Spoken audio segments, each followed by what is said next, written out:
भी प्रकार की पूजा पद्धतियों और उपासना के उपायों का वर्णन है, प्रचलन में है। उनसे शुभ कर्मों का भंडार यानी पुण्यों का समूह तो जमा हो जाएगा, लेकिन उससे आत्म कल्याण परमात्मा की प्राप्ति कदापि संभव नहीं है। थोड़ा बात कड़वी है, लेकिन आप नाराज मत होइएगा। मेरा मतलब आपकी श्रद्धा, विश्वास, आस्था को किसी प्रकार से कोई चोट पहुंचाना नहीं। हम उसको सर माथे रखते हैं, प्रणाम करते हैं। लेकिन जिस रामचरितमानस को आप पाठ करते हो, श्रद्धा से घर में रखते हो और इज्जत करते हो, उसी श्री रामचरितमानस की ये वाणियां उठा करके पढ़िए। कलयुग केवल नाम आधारा, सुमेरी सुमेरी नर उतरहि पारा। इस कलयुग में अगर कोई जीव भाव सागर से पार जाना चाहे तो वो सिर्फ नाम योग साधना से पार जा सकता, और दूसरा कोई मार्ग नहीं है। जिस नाम योग साधना से जीव भाव पार चला जाएगा, आज उस नाम योग साधना के बारे में पूज्य महाराज जी सत्संग में विस्तार से बताएंगे, और माला ले करके सुमिरन ध्यान भजन का रास्ता बताएंगे। यानी जीते जी स्वर्ग वैकुंठ में कैसे जा सकते हो, राम भगवान का दर्शन कैसे कर सकते हो, कृष्ण भगवान का दर्शन कैसे कर सकते हो, देवी देवताओं से बातचीत कैसे कर सकते हो, जीते जी स्वर्ग वैकुंठ और ऊपर के परमंडलों में कैसे आ जा सकते हो। इतनी बड़ी विद्या का खजाना लेकर के पूज्य महाराज जी आए हुए हैं।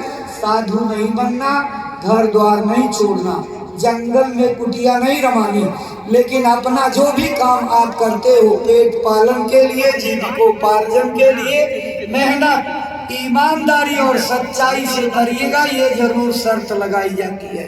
और उसके बाद बाल बच्चों की सेवा खिदमत प्यार मोहब्बत से करने के बाद अगर आपने 1 घंटा 2 घंटा महाराज जी की बताई तरकीब से समय दे करके भजन कर लिया, तो भाई बहनों आपकी किस्मत जाग जाएगी, तकदीर की लिखी हुई रेखाएं बदल जाएंगी। यहीं बैठ करके आप अपने आराध्य देवों के दर्शन करने लगोगे, मुलाकात होने लगेगी, रोज उनसे मिलोगे, उनके लोक में जाओगे और लौट करके फिर अपना काम करने लगोगे।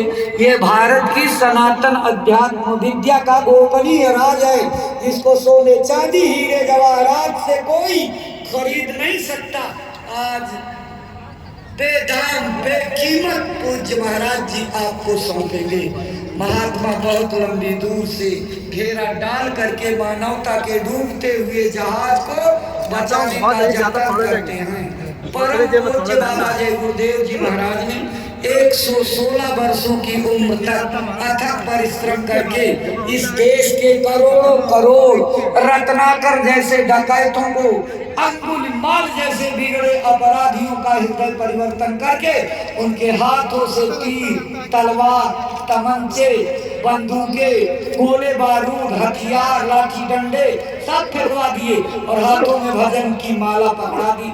वही बिगड़े इंसान अपना काम करते हैं, रात को जब सारी दुनिया सोती है, खर्राटे लेती है, और निकल करके ऊपरी मंडलों का चक्कर लगाते, सवेरे फिर लौट करके अपना काम करते हैं। आपके बीच में बैठे होंगे लेकिन पहचान नहीं सकते, क्योंकि पहचानने की आंख परखने की विद्या आपके पास नहीं है। लेकिन आज आपके जन्मों जन्मों के भाग जाग गए हैं, दान पुण्य पूजा का फल मिलने जा रहा है कि आपने अगर महाराज जी के बताए तरकीब से कर लिया तो फिर आप भी रोज आने और जाने लगोगे। परम पूज्य बाबा जय गुरुदेव जी महाराज के उपदेश क्या थे, उनकी शिक्षाएं क्या थी, किस रास्ते पर ले जा करके समूची मानवता को यानी भूमंडल भर के लोगों को सुखी संपन्न निरोगी बनाना चाहते थे, आज उसी का सारांश यानी निचोड़ प्रस्तुत करती दूसरी चेतावनी आपको सुनाई जा रही है। आप सुनिए, दोहराइए, विचार चिंतन करिए। इसी चेतावनी के बाद पूज्य महाराज जी का आगमन सत्संग मंच पर हो जाएगा। तो प्रस्तुत है चेतावनी, आप इसको सुनिए। जय गुरुदेव।